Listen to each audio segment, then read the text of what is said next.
From a man who won an incredible amount of money on the lottery to people selling their small ideas to massive companies, we take a look at 10 overnight millionaires. Number 10. Pierre Leguenec. For Pierre Leguenec, a retired French electrician, it was who he worked for that made him an instant mega millionaire.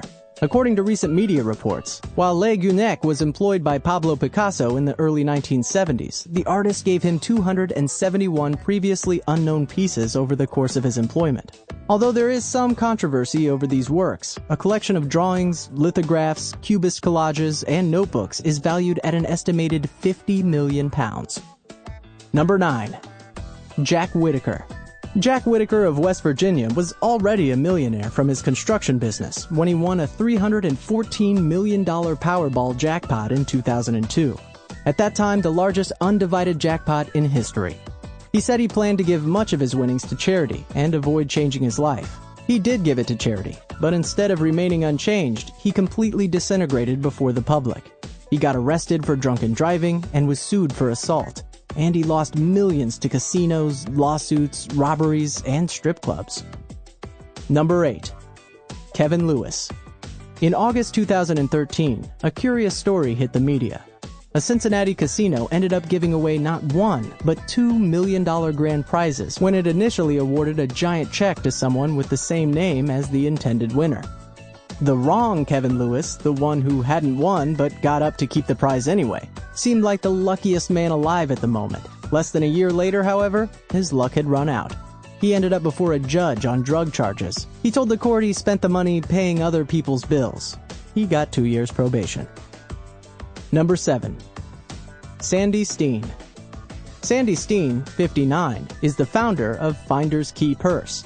This application allows users to find their lost keys.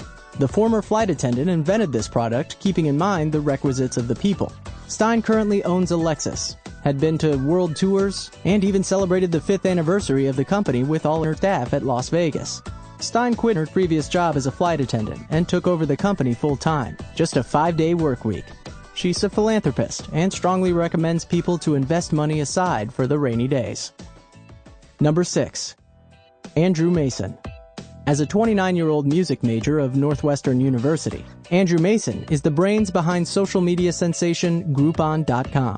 Playing off the words coupon and group, the site offers daily discounts on services and products. The site has been the subject of acquisition talks, as Google has reportedly offered $5.3 billion to acquire the company.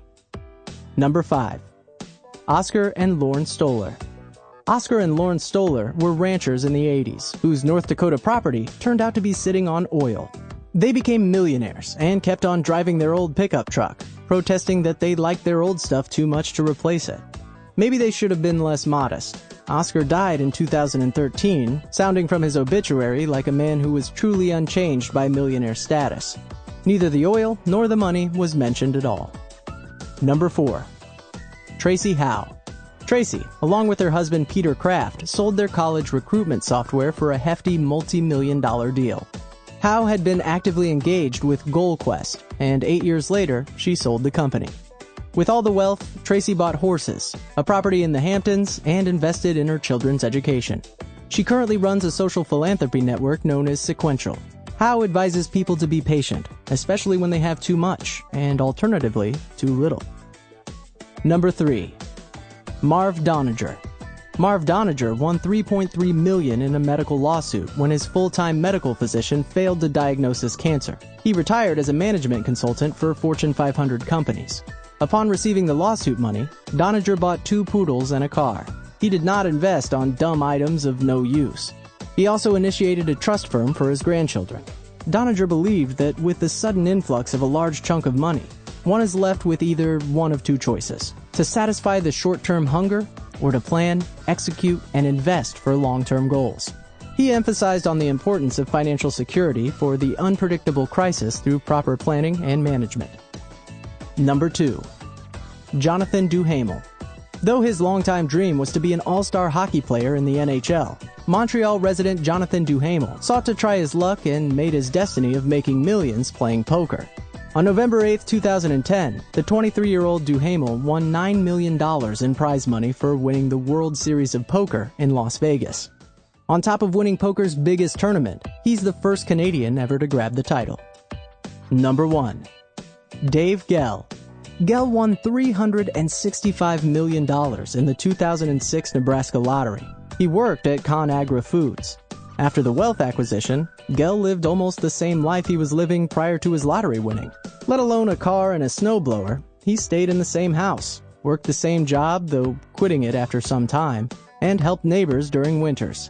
Gell stated that with the money in one's pocket, it does become irresistible and tempting to spend it all.